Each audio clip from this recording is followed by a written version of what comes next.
Bienvenue à tous. On est là pour parler du numéro 10 de la Revue française d'éthique appliquée, qui porte le titre Vivre et penser un avenir ouvert, et qui a été en grande partie coordonné par Sébastien Claes, qui vous le présentera juste après moi. Je vous dis simplement quelques mots de la revue. C'est une revue qui a maintenant 5 ans, qui en est à son 11e numéro. Enfin, son 11e numéro est presque prêt et paraîtra dans les toutes prochaines semaines. Être touché, éthique, épistémologie et politique des affects en temps de crise. Et je voudrais simplement introduire cette soirée en posant la question de savoir à quoi peut bien servir une revue d'éthique appliquée, qu'est-ce que l'éthique appliquée et que veut dire appliquer finalement dans éthique appliquée. Alors la réponse la plus évidente, c'est que l'éthique appliquée vise à fournir des bases théoriques pour guider les activités humaines dans une diversité de champs, dans le champ du soin, de l'accompagnement du handicap, de la promotion de la santé, mais aussi dans le champ de nos rapports avec les animaux, dans le champ de nos rapports avec l'environnement, dans une diversité de champs. Ici, ma liste n'est pas du tout exhaustive. En ce sens-là, l'éthique répond à des questions comme les traitements expérimentaux sur les animaux sont-ils acceptables? Faut-il rendre la vaccination obligatoire? Ce sont là encore que des exemples parmi une infinité d'autres. Simplement pour dire que, entendu en ce sens-là, l'éthique appliquée relève de l'aide à la décision.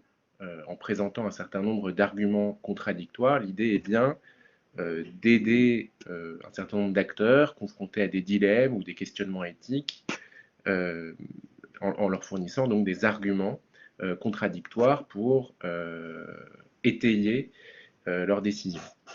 C'est d'ailleurs cette vision de l'éthique appliquée qui prévaut dans une rubrique de notre revue, qui est la rubrique Regard croisé.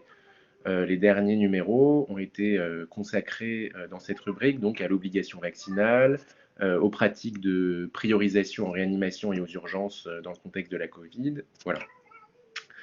Mais évidemment, si je vous dis ça en premier, c'est que nous pensons tous qui animons cette revue, que l'éthique appliquée n'est pas que cela. Elle ne consiste pas seulement à répondre à ce type de questions déjà faites, déjà formulées.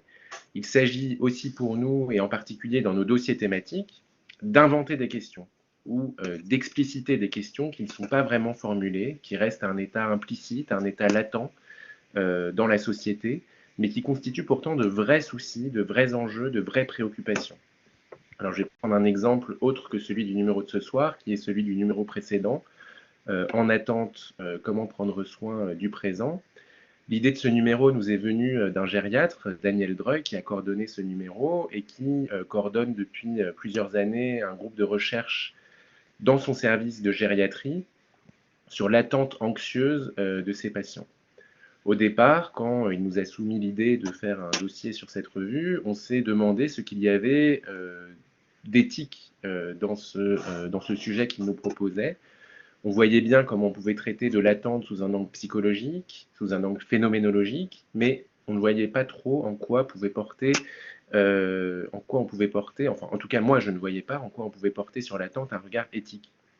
Et en fait, en y réfléchissant, il nous a semblé que non seulement l'attente soulevait des enjeux éthiques, mais qu'elle concernait en fait beaucoup de monde, au-delà des patients du service de gériatrie dont parlait Daniel Dreux, qu'elle se posait dans une multitude de contextes et de façon à chaque fois différente. Par exemple, l'attente concerne aussi les demandeurs d'asile dans l'attente de l'autorisation de leur séjour sur le territoire. Et le soin qu'on peut donner ou non à cette attente révèle l'importance qu'on accorde à telle ou telle existence, par exemple. L'attente pose la question du pouvoir, notamment du pouvoir médical, mais au-delà du pouvoir. On peut susciter des attentes qu'on ne satisfera jamais, on peut retarder la satisfaction des attentes. Chaque fois donc, dans nos dossiers, nous partons de problèmes concrets, de problèmes vécus par des personnes, et nous essayons d'élargir la communauté des personnes concernées par ces questions que nous posons, et de sortir surtout de questions déjà posées par tâtonnement. Voilà à peu près ce que je voulais vous dire pour commencer. L'éthique appliquée, quand on la définit de cette façon, ne correspond pas à l'éthique théorique, qui traite de problèmes qui se posent de toute éternité, de problèmes atemporels, et c'est bien sûr très important qu'il existe cette éthique théorique synonyme pour moi de philosophie morale.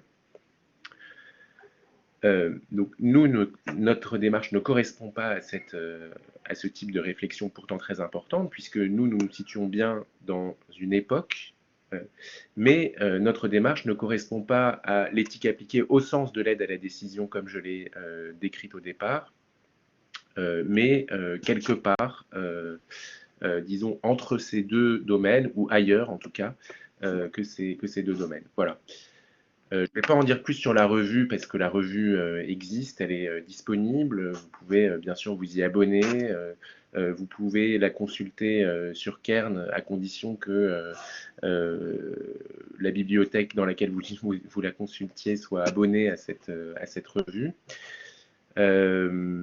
Voilà, je te laisse la parole Sébastien pour continuer un peu à nous présenter ce numéro que tu as grandement contribué à coordonner, donc qui est Vivre et penser à un avenir ouvert. Et je te laisserai aussi présenter nos deux intervenants que je salue et que je remercie beaucoup d'être avec nous ce soir. Voilà.